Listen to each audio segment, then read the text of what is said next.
You've never truly been shocked until you hear what happened here.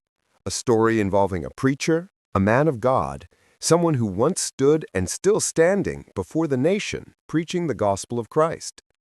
Pastor Virgil Mozee's story has become one of the most talked about controversies to come out of Louisville in recent years. Once known as the spiritual leader of the New Christian Church of Jesus Christ in Hazelwood, Kentucky, his reputation took a devastating turn when he and his longtime friend Nathaniel Porter III were arrested in early October for a string of thefts targeting elderly women in grocery stores. The incident shocked both the church community and the wider public, not only because of the crime itself, but because of who was involved, a man who had spent years preaching from the pulpit about faith, redemption, and righteousness. Hey family, welcome back to Faith Unfiltered, the channel that brings you real stories from the world of faith, no sugarcoating, no filters, just truth. I'm so glad you're here. If you're new, please take one quick second to hit that subscribe button and turn on the bell so you don't miss any of our latest updates. And if you enjoy updates like this, go ahead and drop a like. Let's hit 1,000 likes on this one so we can get the message out to more people who care about what's really going on in the church. According to Louisville Metro Police Department investigators, Mozee and Porter had been under observation for some time after a series of reports came in from elderly victims who claimed their wallets had been stolen while shopping.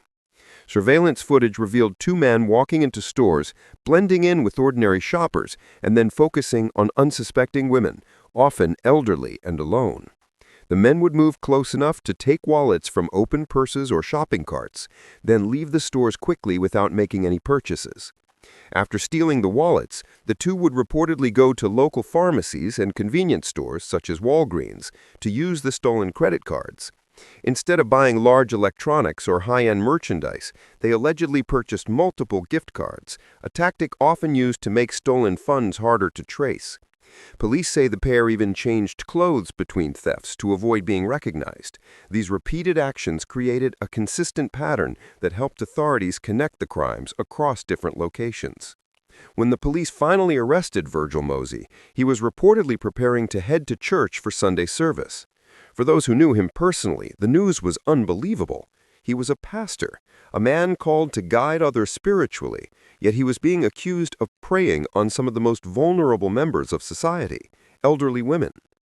Louisville Metro Police Sergeant Joe Keeling said the evidence was overwhelming, and during questioning, Mozee himself admitted that this was not his first time committing such acts. According to Keeling, he stated that he had been stealing for years, even claiming that he had done it thousands of times.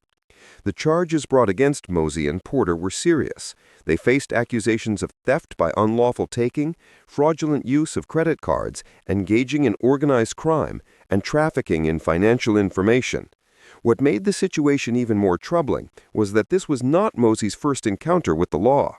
Court records revealed that his criminal history dated back as far as 2009, with several previous theft-related charges. In 2015, he had been arrested on similar accusations and was sentenced to 5 years of probation after reaching a plea deal. This showed a pattern of repeated offenses that seemed to continue despite his position in the church. For many, this revelation opened up difficult questions about his ministry and the authenticity of his public persona. The New Christian Church of Jesus Christ, where Mozee served as pastor, is a small congregation located in the Hazelwood area of Louisville. The sign proudly displays his name, and his sermons were once known for being passionate and motivational. He preached about deliverance, moral responsibility, and transformation through faith. But now the same man who spoke about resisting temptation stood accused of falling deeply into it. After his arrest, journalists visited the church, but no one inside was willing to speak on the matter. The doors remained closed to the press, and members of the congregation appeared reluctant to discuss the issue publicly. Some reports suggest that the church community was in shock, unsure how to respond or whether to believe that their pastor could have done such things. In smaller congregations like Mozee's, the relationship between a pastor and his flock is often deeply personal. Members see their pastor not only as a leader, but as a spiritual father.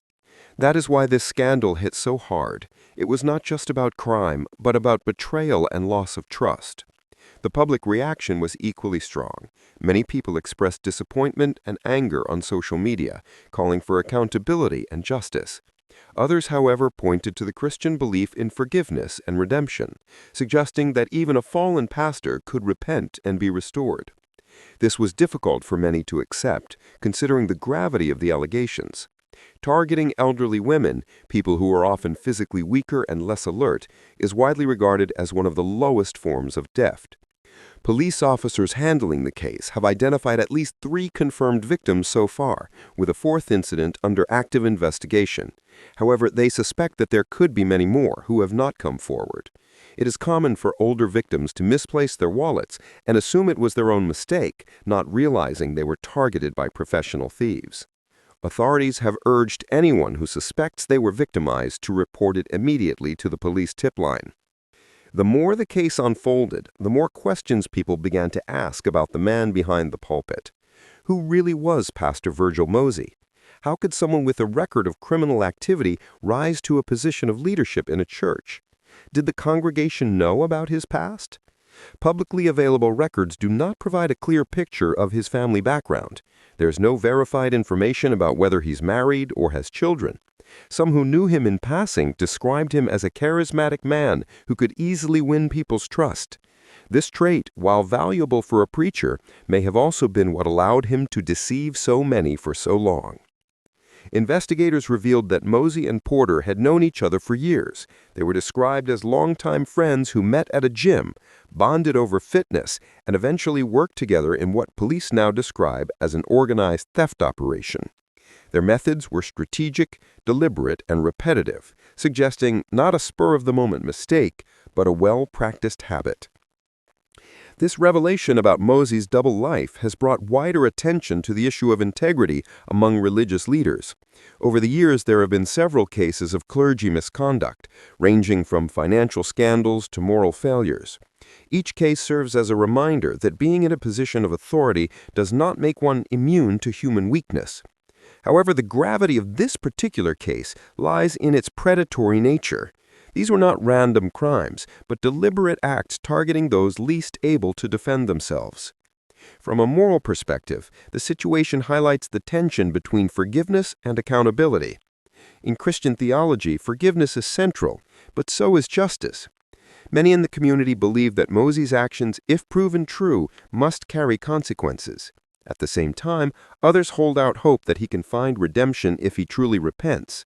This has sparked intense debate within faith circles about how churches should respond when their leaders fall. For the victims and their families, though, the path forward is clear. They want justice. Many of the elderly women affected lost not just money, but also their sense of security. To them, grocery stores and local shops were safe spaces, not hunting grounds for thieves. The emotional damage caused by such crimes can be deep, leading to fear, mistrust, and anxiety long after the stolen money is replaced. The police continue to investigate, believing that the full scope of Mozee and Porter's operation may be larger than currently known. If Mozee's own confession that he had done it thousands of times is accurate, there could be many more victims across different states or over several years. Authorities are working to trace past reports of wallet thefts to see if they match the same pattern. Meanwhile, questions about the future of the New Christian Church of Jesus Christ linger. Without a clear statement from church leaders or a replacement pastor, the congregation remains in a state of uncertainty. Some members may choose to stay, believing in the mission of the church despite its leader's failure, while others may leave altogether. It is not uncommon for churches to split or close completely after scandals like this, especially when trust is deeply broken. At its heart, this story is not only about crime, it's about contradiction. How could a man preach about righteousness on Sunday and allegedly commit theft the same week? How could someone who spoke of faith and honesty live a secret life of deceit? These questions may never be fully answered. Human nature is complex, and moral weakness can exist even among those who appear most pious. In the end, the case of Pastor Virgil Mozee serves both as a cautionary tale and a sobering reminder. It warns believers not to place blind faith in any single person, but to remember that integrity must be proven through consistent action, not just words. And it also challenges communities to balance compassion with accountability, to remember that forgiveness does not erase the need for justice. As the investigation continues, the people of Louisville and beyond watch closely, hoping for closure and truth. Whether Pastor Mozee will face conviction or claim redemption remains to be seen. But one thing is certain: the story has left a lasting impact on the community, the congregation, and the broader conversation about trust, leadership, and faith in modern times.